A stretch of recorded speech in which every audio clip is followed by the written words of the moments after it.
Sorry. जी अब आवाज आ रही है आप लोगों को?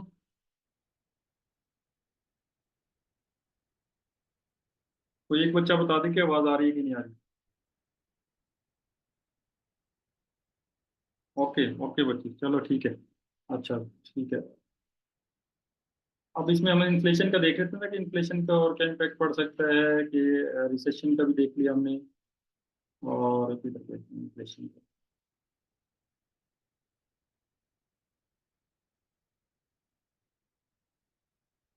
हाँ, वो कहते हैं बेसिकली जब इन्फ्लेशन पे थोड़ी बहुत इन्फ्लेशन तो है वो ठीक होती है, अच्छी होती है इकोनॉमी के लिए, कि जिससे बेसिकली जो बिजनेस साइकिल जब चल रहा होता है, इकोनॉमी ग्रो करती है तो थोड़ी बहुत महंगाई तो उससे भी आती है, लेकिन ज्यादा ना हो। 2% तक नॉर्मली अक्सर कंट्रीज जो है ना वो रिकमेंड करते हैं, खासतौर पर डेवलपिंग इकोनॉमीज जो होती हैं जैसे पाकिस्तान वगैरह हैं, और इमर्जिंग इकोनॉमीज वगैरह अगर हम देखें तो इमर्जिंग इकोनॉमीज हैं, जैसे फॉर एग्जांपल ब्राजील कह लें, या जो कुछ अच्छे कंट्रीज जो बांग्लादेश वगैरह जो हैं इमर्ज कर रहे हैं कंपेरेटिवली। और अब आ जाता है इसमें ये। अब है inflation raises interest rate. Inflation से इंटरेस्ट रेट कैसे बढ़ता है, वो कहता है basically government and central banks कौन से होते हैं, जैसे हमारा स्टेट बैंक है जो नोट इशू करने की जिसके पास, यानी मॉनेटरी पॉलिसी बनाने की जिसके पास अथॉरिटी होती है। तो वो कहते हैं गवर्नमेंट या सेंट्रल बैंक जो होते हैं वो बेसिकली कोशिश ये करते हैं कि इन्फ्लेशन को ज़्यादा बढ़ने ना दें, उसे मैनेज करें। तो इसके लिए वो कोशिश करते हैं कि मॉनेटरी पॉलिसी ऐसी बनाया जाए जिसके थ्रू हम इन्फ्लेशन को किसी हद तक मैनेज रखें, कंट्रोल रखें। 2% 4% से ज़्यादा जाने ना दें। तो पॉलिसी मेकर नॉर्मली क्या करते हैं कि इंटरेस्ट रेट बढ़ा देते हैं। इंटरेस्ट रेट अगर बढ़ गया तो फिर वो बोरोइंग कम होगी तो जाहिर सी बात है, क्योंकि हर बंदे को पता है कि बोरो करेंगे तो इंटरेस्ट रेट काफ़ी हाई है तो वापस करना मुश्किल हो जाएगा। तो उससे क्या होगा, इकोनॉमी में जो है ना पैसे की सप्लाई कम होगी। जब पैसे कम होंगे लोगों के पास तो कम खरीदेंगे, जिससे क्या होगा कि वो इन्फ्लेशन जो है वो किसी हद तक कंट्रोल में आना शुरू हो जाएगी, डिमांड कम हो जाएगी। तो एक बेसिकली जितना ज़्यादा मनी सप्लाई होती है कंट्री में, या जितना ज़्यादा आपकी करेंसी होती है, जितना ज़्यादा नोट छापता है कोई कंट्री, और उतना अगर उसके पास पैसे नहीं है तो चांसेस यही होते हैं कि उस कंट्री में फिर इन्फ्लेशन आएगी। तो ठीक है। उसके बाद था जी प्रोडक्ट कॉस्ट की अगर हम बात करें, तो प्रोडक्ट कॉस्ट को देखें तो product cost is one of the most important factors which affect the price. अब प्रोडक्ट कॉस्ट अगर बढ़ेगी, जैसे फॉर एग्जांपल उसमें दो हिस्से होते हैं हर प्रोडक्ट की कॉस्ट में, अगर हम देखें तो प्रोडक्शन कॉस्ट में अगर हम देखें तो देखा जाए तो एक मेन जो होती है वो हमेशा फिक्स्ड कॉस्ट होती है और दूसरी होती है वेरिएबल कॉस्ट। और कुछ उसने बताई हुई कि सेमी वेरिएबल भी होती है, वैसे बेसिकली जो होती है फिक्स्ड कॉस्ट और वेरिएबल कॉस्ट होती है। सेमी वेरिएबल कॉस्ट भी हो सकती है, लेकिन बेसिकली फिक्स्ड और वेरिएबल कॉस्ट है। फिक्स्ड कॉस्ट वो होती है जो आपकी कम ज़्यादा नहीं होती। जैसे फॉर एग्जांपल आप अगर आप फॉर एग्जांपल अगर आप सैलरी एम्प्लॉयज़ की देखें, जो परमानेंट एम्प्लॉयज़ हैं उनको तो देनी ही देनी पड़ेगी। कब कंपनी चलती है, कम चलती है, ज़्यादा चलती है, प्रोडक्शन होती है नहीं होती, वो तो देनी पड़ेगी। इसी तरह से जो बिल्डिंग आपने ली हुई है, किराए पे ली हुई है या परमानेंट आपने खुद से ली हुई है, तो वो तो फिक्स कॉस्ट रहेगी रहेगी।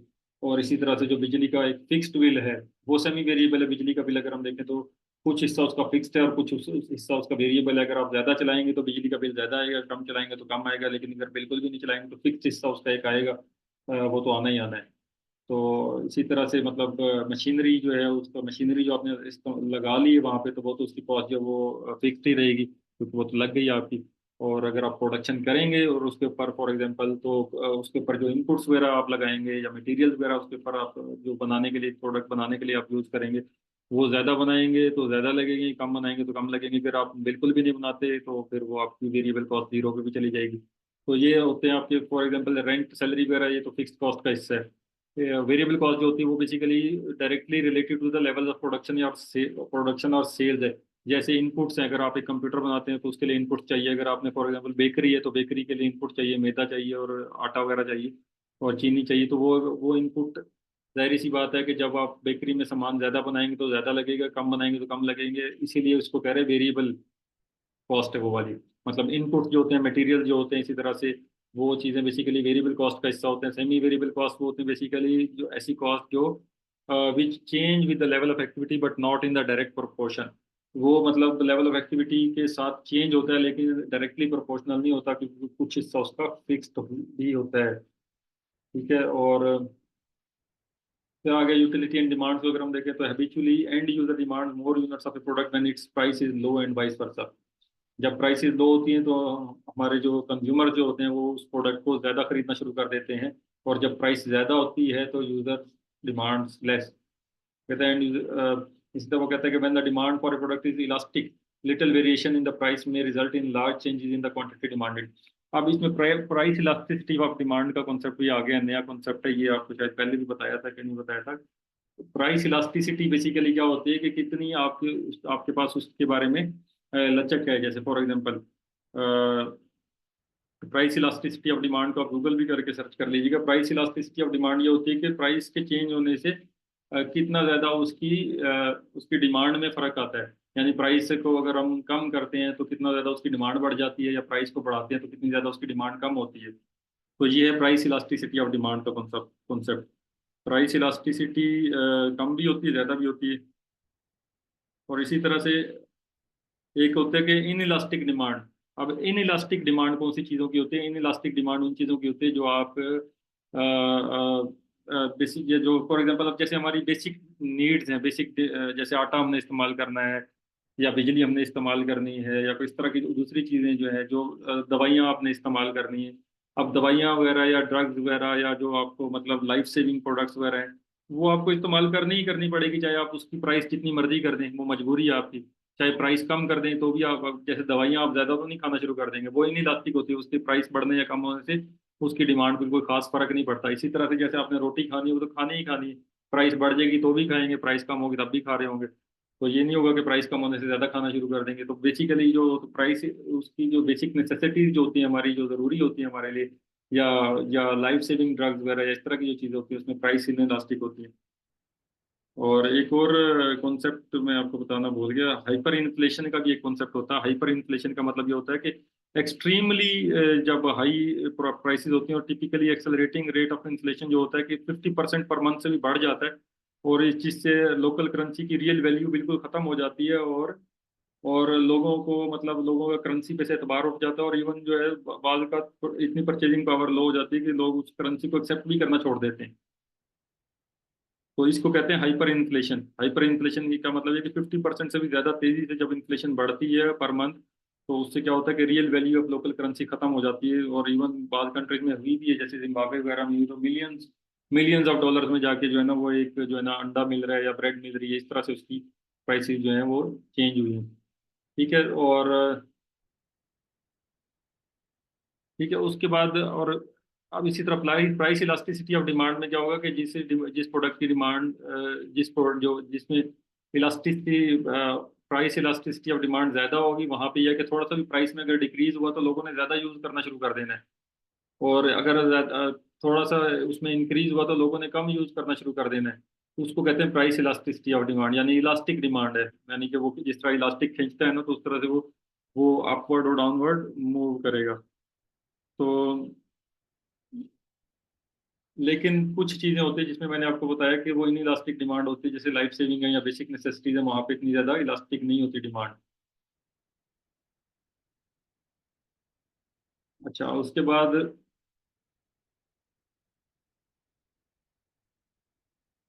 ठीक है, अब इसमें वो कह रहे हैं ना कि जैसे फॉर एग्जाम्पल डिमांड, ऐसी प्रोडक्ट्स में क्या होता है कि जब थोड़ी सी वेरिएशन इन प्राइस होती है तो क्वांटिटी डिमांडिंग में बहुत ज्यादा फर्क आ जाता है। और इस तरह वो कहते हैं extent of competition in the market को कहते हैं बेसिकली। एक और फैक्टर जो है वो बेसिकली कंपटीशन भी है, कंपटीशन का फैक्टर भी है बेसिकली। वो कहता है कि firm can fix any price for its products if the degree of competition is low. अब जैसे मोनोपोली का, अगर मोनोपोली का कॉन्सेप्ट अगर आपको पता हो, तो मोनोपोली में क्या होता है कि सेलर एक ही होता है और उसके मुकाबले की कोई दूसरी कंपनी नहीं होती। अगर मोनोपोली की कंडीशन में तो आप कोई भी प्राइस चार्ज कर सकते हैं, कोई भी आपको नहीं रोकेगा। इसी तरह से अगर कंपटीशन लो है और बहुत कम सेलर उस चीज़ के अवेलेबल हैं, तब भी आप प्राइसेस को हायर चार्ज कर रहे होते हैं, आप कोई भी प्राइस फिक्स कर सकते हैं। लेकिन जब कंपटीशन होता है मार्केट के अंदर, तो प्राइस आप फिक्स नहीं, हायर प्राइस नहीं आप चार्ज कर सकते, क्योंकि आपकी प्राइसेस अगर आप बढ़ाएंगे तो आपके कंपेटिटर जो है वो ज़्यादा सेल होना शुरू हो जाएंगे, आपके पास लोग आना छोड़ जाएंगे, लोग आपको बाय करना छोड़ जाएंगे। तो जब कंपेटिटर ज़्यादा होते हैं या सब्स्टिट्यूट गुड्स उसकी अवेलेबल होती हैं, तब जो है ना वो प्राइस फिक्स करते हुए हमेशा keep it in mind the competition available in the market. अब कंपटीशन एक डायरेक्ट कंपटीशन होता है और एक इनडायरेक्ट कंपटीशन है। जैसे डायरेक्ट कंपटीशन में फॉर एग्जांपल ये है कि पेप्सी का कंपटीशन जो है वो दूसरे कार्बोनेटेड सॉफ्ट ड्रिंक्स हैं। लेकिन सब्स्टिट्यूट गुड्स कौन सी होती हैं? जो उस प्रोडक्ट कैटेगरी से हटके भी हैं, जो उसकी की जगह पे इस्तेमाल हो सकती है। जैसे पेप्सी की जगह पे लोग चाय भी पी सकते हैं, उसकी जगह लस्सी, मिल्क या कोई और चीज़ भी यूज कर सकते हैं, पानी भी पी सकते हैं, मिनरल वाटर भी पी सकते हैं। तो जो उसकी जगह पे सब्स्टिट्यूट के तौर पे यूज हो सकता है, वो उसकी प्राइसेस भी इफेक्ट कर रही होती हैं कि लोग उस एक चीज़ को छोड़ के दूसरी की तरफ चले जाते हैं। तो हमेशा सब्स्टिट्यूट को भी देखेंगे और डायरेक्ट कंपटीशन को भी देखेंगे कि उसकी उस कैटेगरी में जो दूसरे सेलर हैं, वो सेम प्रोडक्ट जो बनाने वाले हैं, वो क्या प्राइस चार्ज कर रहे हैं। लेकिन अगर वो इसी तरह से अगर आप कंपेटिटर ज्यादा हो जाएंगे तो प्राइस वॉर स्टार्ट हो जाती है। उससे भी नॉर्मली क्या होता है, एक प्राइस रिड्यूस करता है तो दूसरा भी करता है, तीसरा भी कर लेता है। तो इस तरह से भी जो है ना वो रिड्यूस भी हो जाता है। इसी तरह से अपवर्ड करते हुए क्या होता है कि जब कंपेटिटर्स कम होते हैं तो प्राइसेस वो बढ़ा रहे होते हैं, उससे इन्फ्लेशन आ रही होती है। गवर्नमेंट और लीगल रेगुलेशंस भी होते हैं। मोनोपोली वाली सिचुएशन में वो कहता है कि जो मोनोपोली की सिचुएशन होती है जिसमें एक ही फर्म होती है जो वो चीज़ प्रोवाइड करने वाली, तो जैसे वापडा के पास मोनोपोली है, तो वो कोई भी प्राइस चार्ज करेंगे तो आपकी मजबूरी है। अब इस सिचुएशन में समटाइम गवर्नमेंट की रेगुलेशंस होती हैं, गवर्नमेंट इंटरवीन करती है और कोशिश करती है कि उसमें इंटरफेयर करके प्राइस और कमोडिटीज की प्राइस को रेगुलेट करे। जैसे फॉर एग्जांपल पेट्रोल की प्राइसेस जो है वो गवर्नमेंट डिसाइड करती है, चाहे कोई भी कंपनी बेचने वाली है वो एक ही प्राइस चार्ज करेगी, उससे ऊपर चार्ज नहीं करेगी। सिर्फ वो हाई ऑक्टेन में अपनी मर्जी की प्राइस चार्ज करते हैं, लेकिन जो रेगुलर प्रीमियम प्राइस जो पेट्रोल है उसके या डीजल है, उसकी प्राइस वही होगी जो गवर्नमेंट की रेगुलेटेड प्राइस है। तो गवर्नमेंट समटाइम्स ऐसी प्रोडक्ट्स में जो है ना वो गवर्नमेंट अपने लीगल रेगुलेशन रख के प्राइस को फिक्स कर देती है। जैसे मीट मार्केट में वो मीट को फिक्स कर देती है कि मीट जो है ना इतने से ऊपर नहीं बेच सकते आप, या फला जो रोटी जो है वो तंदूर पे इतने रुपए से ऊपर नहीं बिकेगी। लाइफ सेविंग ड्रग्स है ये जो है इतने ऊपर पैसे ऊपर नहीं बिकेगी, चाहे उसका कंपेटिटर उसके बेशक अवेलेबल ना हो, लेकिन फिर भी वो प्राइस जो है ना प्राइस कैप गवर्नमेंट खुद से लगा देती है ताकि वो आवाम को कुछ बेनिफिट दे सके। अब मॉनेटरी पॉलिसी और फिजिकल पॉलिसी है basically. Monetary policy basically that is जो that is about you can say कि मॉनेटरी पॉलिसी बेसिकली उसके बारे में है कि मनी सप्लाई जो है वो मुल्क में कितना होना चाहिए, और इंटरेस्ट रेट वगैरह क्या होंगे, और इसी तरह से कि मतलब कि प्राइस इन्फ्लेशन को कैसे कंट्रोल करना है। बेसिकली मॉनेटरी में पॉलिसी में बेसिकली गवर्नमेंट क्या करती है, या सेंट्रल बैंक जैसे जो स्टेट बैंक है ये पॉलिसी बना रहा है बेसिकली, वो इसलिए होता है कि सेंट्रल बैंक कोशिश करता है कि मनी की सप्लाई को कंट्रोल करे और इंटरेस्ट रेट को जो है ना ऐसे मैनेज करे कि जिससे जो है इन्फ्लेशन कम बढ़े। आप जैसे इंटरेस्ट रेट को अगर गवर्नमेंट अगर इंटरेस्ट रेट बढ़ा देती है, स्टेट बैंक इंटरेस्ट रेट बढ़ाता है, तो उससे क्या होगा कि लोग जो है ना बैंकों से पैसे उधार लेना छोड़ेंगे। कम उधार लेंगे तो कम सप्लाई उनके पास पैसे की होगी, और कम सप्लाई होगी तो कम खर्चा करेंगे वो। इसी तरह से इंटरेस्ट रेट अगर लो कर दिया तो क्या होगा कि इकोनॉमिक एक्टिविटी इंक्रीज होगी, और लोग जो है ना लोगों के लिए कैपिटल रेज करना आसान हो जाएगा, बिजनेस करना आसान होगा, और पैसे ज्यादा होंगे और वो ज्यादा खर्चा कर रहे होंगे, उससे इंटरेस्ट वो इन्फ्लेशन आपकी बढ़ रही होती है। तो मॉनेटरी पॉलिसीज बेसिकली जो होती हैं they are controlled by central bank of the country. और उसी में इसी तरह से नोट की सप्लाई जो है, अगर फॉर एग्जांपल अगर आप एक्स्ट्रा करेंसी छाप के मार्केट में फ्लोट कर देते हैं, तो जितनी ज्यादा करेंसी आपकी एक्स्ट्रा फ्लोट हो रही होती है उतना ज्यादा इन्फ्लेशन बढ़ती है, तो करेंसी की वैल्यू डिक्रीज हो रही होती है। तो ये भी मनी सप्लाई जो है that is also a problem, जिससे क्या होता है कि आपका जो जो इन्फ्लेशन जो है वो ज्यादा आना शुरू हो जाती है। तो इसी तरह से स्टेट बैंक डिफरेंट ऑप्शन देता है बैंकों को, मतलब रिक्वायर करता है बैंकों के जो है ना पैसे जो होल्ड किए जाएं अकाउंट होल्डर के, और वो सर्टन अमाउंट अकाउंट होल्डर की एक जो होती है फिक्स होती है उनके पास। समटाइम्स मतलब डिफरेंट अकाउंट्स वगैरह में इसी तरह बैंकों की अमाउंट जो है वो एक हर बैंक जो है ना अपना एक सर्टन परसेंटेज ऑफ वो उनके लिए मैंडेटरी होता है कि वो उन्होंने स्टेट बैंक में जमा करवाना है अपने डिपॉजिट का। तो वो उस तरह से कोशिश करता है कि मनी सप्लाई को जो है ना थोड़ा सा लिमिट किया जाए। ठीक है, इसी तरह से और भी हो सकते हैं कि कम उसको मार्केट में फ्लोट किया जाए। इसी तरह से मार्केट में सप्लाई और डिमांड कंट्रोल की जाए, पैसे की एक्सचेंज रेट को कंट्रोल किया जाए थोड़ा सा। मतलब वैसे तो कहते हैं कि ओपन फ्री मार्केट में रखें, लेकिन मॉनेटरी पॉलिसी के थ्रू मतलब बैंक्स वगैरह जो है ना इस तरह स्टेट बैंक या सेंट्रल बैंक ये काम कर रहे होते हैं कि किसी तरह से उसको मैनेज किया जाए। मॉनेटरी पॉलिसी एक्ट में वो कहता है basically buying and selling of government securities वगैरह वो इशू कर देते हैं, जैसे व्हेन द फेडरल, ये ब्यूरो अमेरिका की जो है ना, वो buy the security from a bank, it increase the money supply by injecting funds into the bank. अब क्या होता है कि alternative, it can sell security to remove cash and decrease in money supply. अब ये दोनों तरीके हो सकते हैं। फेडरल फेडरल गवर्नमेंट क्या हो सकता है कि सिक्योरिटीज बैंक से खरीदना शुरू करे, जब सिक्योरिटी बैंक से खरीदेगा तो मनी सप्लाई जो इंजेक्ट हो रही होगी बैंक के अंदर, इकोनॉमी में नहीं हो रही होगी, ओपन इकोनॉमी में या ओपन मार्केट में। दूसरा ये हो सकता है कि वो सिक्योरिटीज जब गवर्नमेंट सेल करेगी तो उसके पास पैसे आएंगे, और उससे भी वो जो है ना कैश, वो कहता है कि to remove cash and decrease the money supply, तो वो लोगों के पास सिक्योरिटीज जब बेचेगा तो उससे क्या होगा, गवर्नमेंट के पास पैसे इकट्ठे हो जाएंगे और वो पैसे जो है वो मार्केट से नहीं निकल जाएंगे, मनी सप्लाई कम हो जाएगी।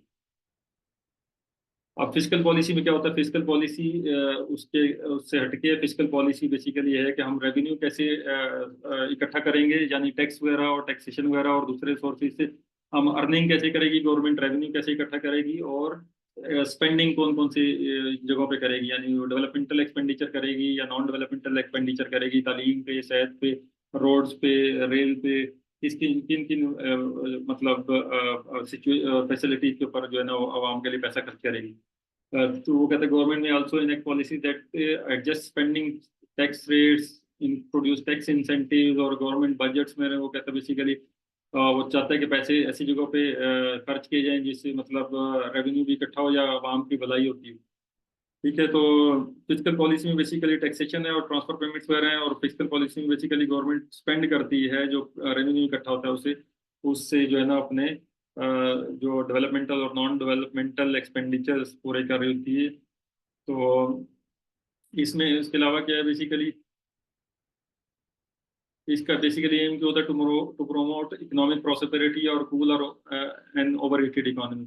और पता है instead of focusing on how the government spend money, common physical policy revolve around how the government collect money. ज्यादा उसका फोकस जो होता है वो रेवेन्यू पे होता है कि टैक्स इकट्ठा कैसे करना है, पैसे कैसे इकट्ठे करने हैं, रेवेन्यू की के सोर्सेज कैसे बढ़ाए जा सकते हैं, और उससे वो कहते हैं कि tax rate decrease the economic burden on.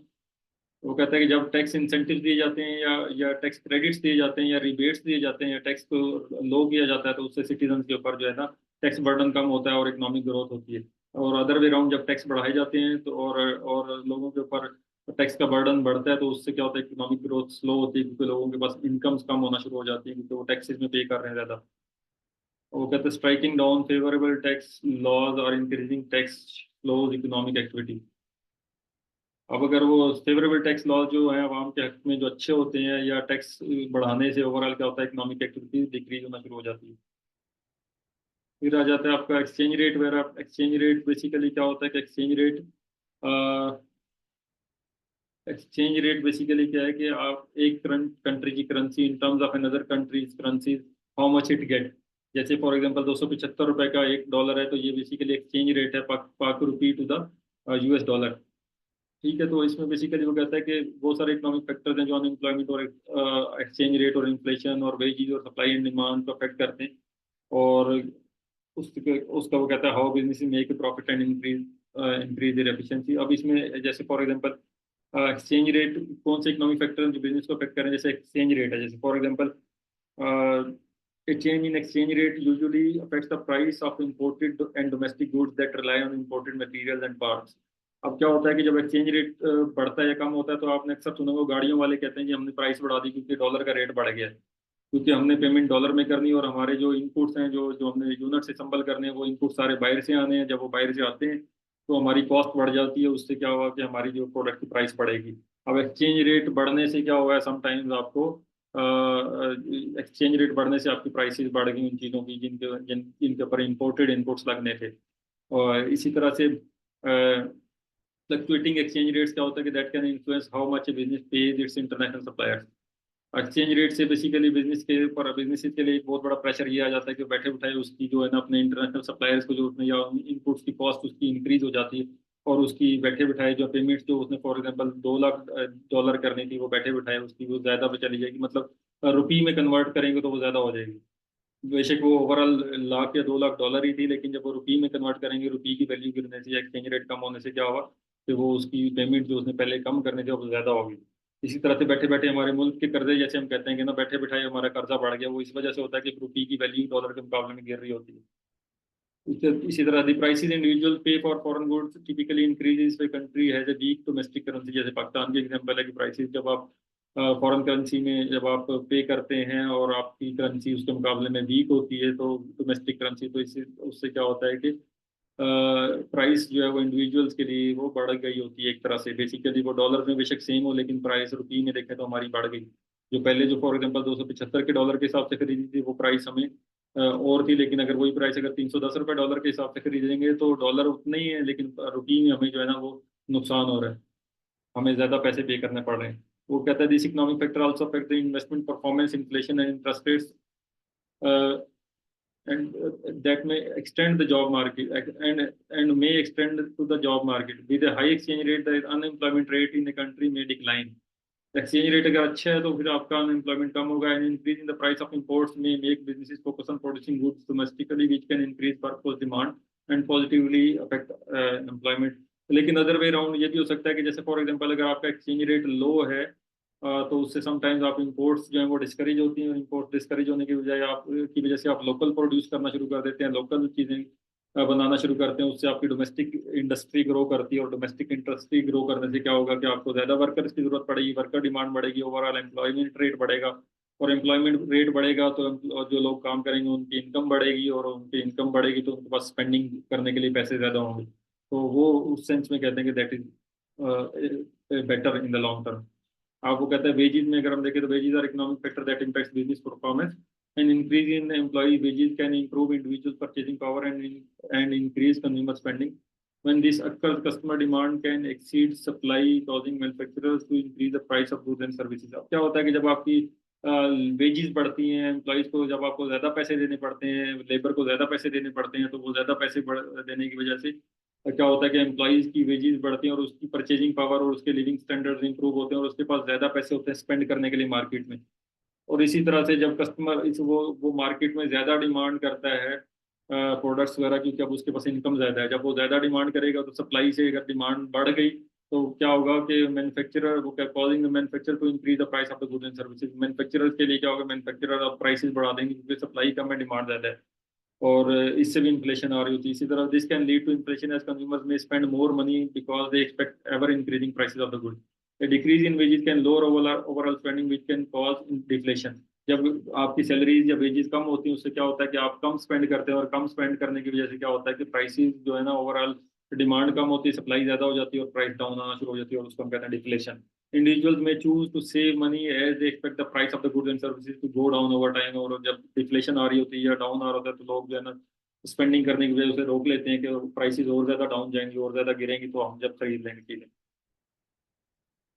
तो इंटरेस्ट रेट इसी तरह से जो है इंटरेस्ट रेट्स क्या रोल प्ले कर रहे हैं। इंटरेस्ट रेट में वो कहता है कि interest rate usually affect money companies cost of borrowing from financial institution. Financial institution जैसे बैंक्स वगैरह हैं उनसे जो है ना वो जो बारो करेंगे उसकी जो कॉस्ट वो पे करते हैं, या कहीं से भी वो बारो करते हैं तो वो कॉस्ट जो होती है वो इंटरेस्ट रेट होती है। अब इंटरेस्ट रेट जो होता है, इंटरेस्ट रेट के अंदर एक और टर्म है जो आपने शायद अगर सुनी हो तो वो होती है नॉमिनल इंटरेस्ट रेट और रियल इंटरेस्ट रेट। तो नॉमिनल और रियल इंटरेस्ट रेट में भी डिफरेंस होता है। खैर इसमें इसमें बेसिकली क्या होता है कि जब बैंक जो है वो इंटरेस्ट रेट सेट करते हैं, जब इंटरेस्ट रेट बढ़ता है, जैसे वो कहता है influence the liquidity of cash in the economy, economy में कैश की सप्लाई जो है वो उस पर डिपेंड करती होती है इंटरेस्ट रेट पे। वो कहता है जैसे इंटरेस्ट रेट बढ़ेगा तो इकोनॉमिक ग्रोथ आपकी कम हो जाएगी, क्योंकि एक्सपेंसिव हो जाएगा ऑर्गेनाइजेशन के लिए मनी बारो करना बैंकों से। और सम मतलब इवन के और स्टॉक प्राइसेस जो है वो ड्रॉप हो जाएंगी क्योंकि लोग इन्वेस्ट करने की बजाय बैंकों में सेव करना शुरू कर देंगे क्योंकि वहां से इंटरेस्ट रेट ज्यादा मिल रहा है। वो कहते हैं in this situation company may choose more secure investment such as bond and और सर्टिफिकेट्स ऑफ डिपॉजिट। वो स्टॉक्स में इन्वेस्ट करने की बजाय बॉन्ड्स में इन्वेस्ट करेगी, या डिपॉजिट सर्टिफिकेट्स लेगी, या बैंकों में डिपॉजिट करेगी। और लोअर इंटरेस्ट रेट से क्या होता है कि हायर इनकम ग्रोथ होती है। जब आपको कम इंटरेस्ट रेट पे पैसे मिलते हैं तो हर बंदा जो है ना वो बारो करता है और उसे इंडस्ट्री में इन्वेस्टमेंट में घर बनाने पे दूसरी चीज़ों पे स्पेंड करता है, जिससे क्या होता है कि आपकी इकोनॉमिक ग्रोथ बढ़ जाती है। और इंटरेस्ट रेट बढ़ जाता है जब, जैसे आजकल बहुत ज़्यादा हाई इंटरेस्ट रेट है तो उसमें उसमें जैसे तो उससे क्या होता है कि लोग बैंकों में ही पैसे रख देते हैं और बैंक से उधार भी नहीं ले रहे होते क्योंकि कई बोर ही इतना ज़्यादा है अब काइबोर का कॉन्सेप्ट क्या है, KIBOR, ये नोट कर लीजिएगा, KIBOR, काइबोर, ये है कराची इंटरबैंक ऑफर रेट। अब जब भी आपको इंटरेस्ट रेट मिलता है ना, वो कराची इंटरबैंक ऑफर रेट से ज्यादा ही मिलेगा। काइबोर बेसिकली होता है, जैसे आप कार फाइनेंस करवाते हैं या कुछ भी करवाते हैं ना, तो उसमें वो बताते हैं कि वो आपको जो है ना 2% पे दे रहे हैं, 4% पे दे रहे हैं, लेकिन वो 2% या 4% नहीं होता, वो काइबोर प्लस 2% होगा या 4% होगा। तो जैसे इस वक्त काइबोर रेट इस वक्त क्या चल रहा होगा, इस वक्त पाकिस्तान में कोई अगर देख सकता है तो देख लें कि काइबोर रेट क्या चल रहा है इस वक्त। काइबोर होता है कि इंटर बैंक, अगर बैंक बैंक के साथ अगर वो जो ट्रांजैक्शन कर रहा होगा, इंटरेस्ट रेट एक बैंक दूसरे बैंकों का आपस में जो होगा ना, वो इंटर बैंक रेट कितना है, इंटर बैंक रेट जो है यानी कि होलसेल मनी मार्केट में क्या रेट चल रहा है, और उसी और कोई भी मतलब बैंक जो आम बंदों को जो देगा ना, वो काइबोर प्लस रेट पे देगा, काइबोर प्लस रेट। जैसे अगर फॉर एग्जांपल काइबोर जो है, अगर इस वक्त काइबोर कितना है, आज का रेट बताता हूँ आपको। इस वक्त काइबोर रेट पर चल रहा है 21.34%, पिछले 3 महीने से, 12 महीने से 20.51% है। अब फॉर एग्जांपल 20% काइबोर रेट है, तो वो अगर किसी और को देगा तो वो कम से कम 22% पे, 25% पे बैंक देगा वो कर्जा, क्योंकि इंटर बैंक जो रेट उसे पड़ता है उससे ऊपर पे ही वो देता है। तो इंटरेस्ट रेट जब बढ़ जाते हैं तो लोग जो है ना, वो इकोनॉमी में इन्वेस्ट करने की बजाय ज्यादातर क्या करते हैं कि उसमें स्टॉक्स में इन्वेस्ट करने की बजाय इकोनॉमी में इन्वेस्ट करने के बैंकों में ही रख देते हैं, और वो या बॉन्ड्स वगैरह परचेज करते हैं, क्योंकि उस पर उन्हें अच्छा इंटरेस्ट इंटरेस्ट मिल रहा होता है। अभी ये 10 मिनट में अगर ये बंद होना तो दोबारा ज्वाइन कर लीजिएगा, कोशिश करते हैं इसको कंप्लीट करें। ठीक है, तो इंटरेस्ट रेट लो होने से लोग जो है ना, वो ज्यादा बारो करते हैं और ज्यादा मनी सप्लाई बढ़ती है, और लोग ज्यादा खर्चा करते हैं, ज्यादा इन्वेस्टमेंट करते हैं, और स्टॉक्स में या इन्वेस्टमेंट्स कर रहे होते हैं चीजें, मतलब, और इंडस्ट्रीज भी फ्लरिश करते हैं, क्योंकि उन्हें सस्ता कर्जा मिल रहा होता है, तो वो उन्हें अपने प्रोजेक्ट्स वगैरह करने में आसानी होती है। उसके बाद आता है रिसेशन। रिसेशन बेसिकली क्या होता है, decline in countries economic activity. Recession होता है कि जब कंटिन्यूस डिक्लाइन आ जाता है कि कंट्री की इकोनॉमिक एक्टिविटी में, उसको हम रिसेशन कहते हैं, और उससे क्या होता है, कस्टमर की परचेजिंग पावर, और इसी तरह से कंपनी पावर डिक्रीज हो जाती है, कंपनीज के पास चीजें बिकती नहीं है, तो वो अपनी प्राइसेस भी रिड्यूस करती हैं। तो कहते हैं once there is a reduction in economic output, business make less profit, meaning that they may find it challenging to retain employees. Even profit भी कम हो जाता है, एम्प्लॉयज भी निकालने पड़ते हैं, या एम्प्लॉयज को रिटेन रखना मुश्किल हो जाता है, क्योंकि उनको इनकम आप ज्यादा नहीं दे सकते, आप सैलरी ज्यादा नहीं दे सकते, वेज ज्यादा नहीं देते। Many companies may stop hiring new employees to reduce cost, they even lay off करते हैं। ले ऑफ करने का मतलब ये कि एम्प्लॉयज को निकालना पड़ता है समटाइम, उसको कहते हैं lay off, LAYOFF, lay off करना। ठीक है, इसी तरह से एक्सेसिव डेट हो जाता है, इन्फ्लेशन बढ़ रही होती है, टेक्नोलॉजिकल चेंज, वो कहता है कि यूजुअली कॉज ए रिसेशन, समटाइम्स टेक्नोलॉजिकल चेंजेस से रिसेशन आ जाती है। एक्सेसिव डेट से बहुत ज्यादा कर्जे अगर आप पे चढ़ गए हैं, या इन्फ्लेशन बहुत ज्यादा होगी, या टेक्नोलॉजिकल चेंजेस आई, जिससे ये है कि आप रिसेशन आ जाता है किसी कंट्री में। If company understand that a recession may likely cause fewer sales for its product, it may reduce production in advance. अगर कंट्री को पता चल जाए तो वो एडवांस में अपनी जो जो या कंपनियां जो है, अगर कंपनी को पहले ही पता चल जाए कि रिसेशन आ रहा है, तो वो नॉर्मली एडवांस में अपनी प्रोडक्शन को कट करना शुरू कर देते हैं। फिर उसके बाद कॉन्सेप्ट है लॉ एंड पॉलिसीज। तो कहता है कि गवर्नमेंट की लॉ पॉलिसीज जो हैं वो चेंज होती रहती हैं, और they often influence the creation of new business and impact the success of financial market.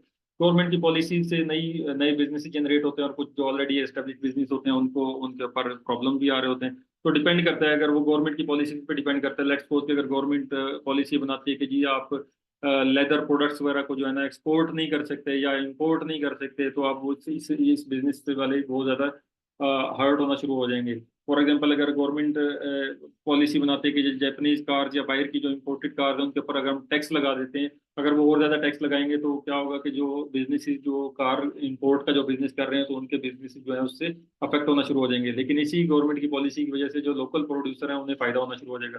तो गवर्नमेंट की पॉलिसी जो होते हैं वो नए बिजनेस के लिए अपॉर्चुनिटीज भी क्रिएट कर रही होती हैं, और कई सक्सेसफुल बिजनेसेस जो ऑलरेडी चल रहे होते हैं उनके लिए प्रॉब्लम भी क्रिएट कर देती है। जैसे सोलर के बारे में जब ये टैक्स लगाने की बात कर रहे हैं, तो जो सोलर के बिजनेसमैन हैं उन्हें वो एकदम से प्रॉब्लम आना शुरू हो जाता है, उनकी सेल्स पे जो एकदम रुक जाती है। गवर्नमेंट एक्टिविटी जो कहता है, गवर्नमेंट एक्टिविटीज कैन डायरेक्टली और indirectly how business affect how businesses use economic resources. वो कहता है गवर्नमेंट बेसिकली जो गवर्नमेंट की फिजिकल पॉलिसीज होती है, जो स्ट्रॉन्ग इकोनॉमी को बेसिकली प्रमोट करने के लिए होती है, या पॉवर्टी रिड्यूस करने के लिए होती है, लेकिन ऐसा अक्सर होता नहीं है। जैसे पाकिस्तान जैसे कंट्री में वो कहता है कि गवर्नमेंट पॉलिसी जो टैक्स रेट बढ़ाती है और spending level to influence monitor the economy, अब टैक्स रेट बढ़ाएगी उससे इकोनॉमिक जो है ना वो ग्रोथ कम होना शुरू हो जाती है।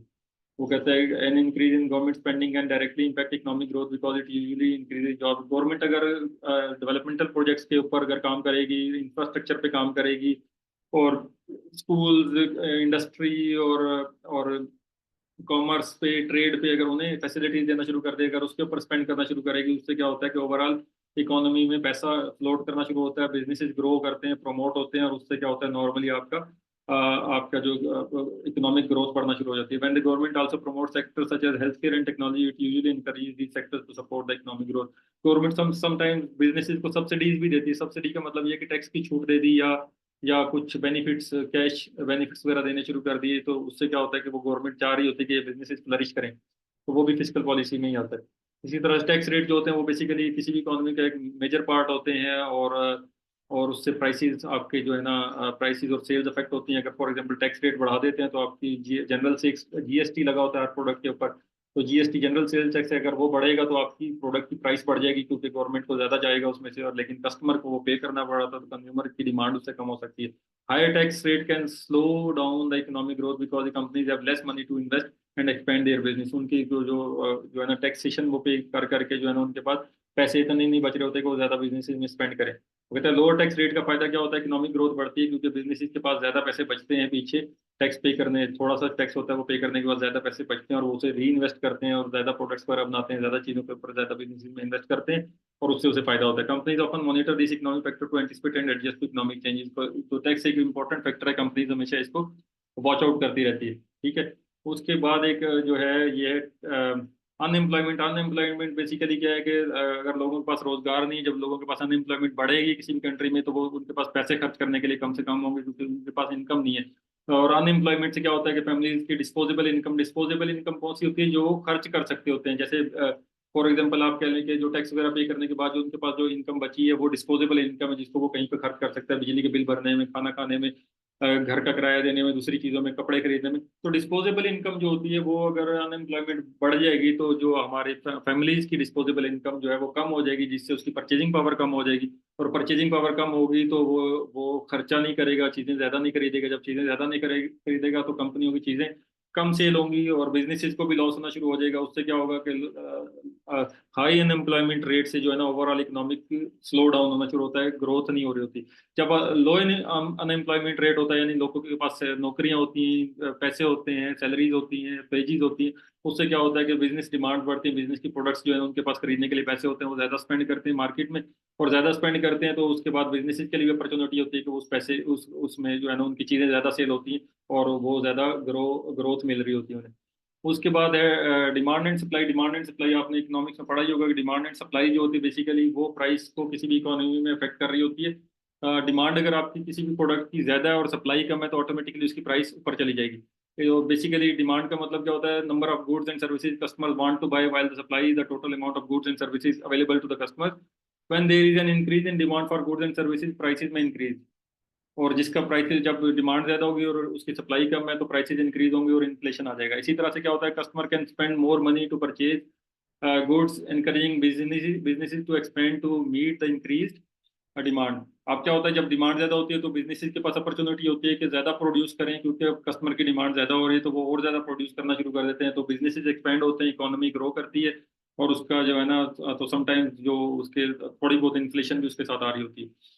और this usually causes an increase in customer buying power. वो basically alternately when the supply exceed demand, जब सप्लाई ज्यादा होती है डिमांड कम होती है तो क्या होता है कि प्राइसेस फॉल होते हैं, प्राइसेस रिड्यूस हो रही होती हैं। और उससे क्या होता है कि कॉस्ट ऑफ प्रोडक्ट जो होता है relatively compare to the buyers financial resources, वो कहता है कि basically this causes an increase in customer buying power. उसकी बाइंग पावर बढ़ जाती है क्योंकि उसकी प्राइसेस रिड्यूस हो गई हैं मार्केट में। उसका क्या होता है, cost of product is relatively, because cost of the product is relatively low compare to the buyers financial resources. Financial resources उसके उतने ही है लेकिन प्रोडक्ट की प्राइस रिड्यूस हुई है तो उसके पास बाय करने के लिए परचेजिंग पावर बढ़ जाएगी। तो this is all about today's lecture. तो कोई चीज पूछनी है तो पूछ लें। वैसे एक और चीज भी बता दूं, वेज और सैलरी में भी एक डिफरेंस होता है। वेज जो होती है वो डेली लेबर वगैरह के लिए होती है, लेबर के लिए यूज होती है, जो कि नॉर्मली फिक्स नहीं होती। सैयद वासिक आपका क्वेश्चन है तो आप ग्रुप में पूछ लें।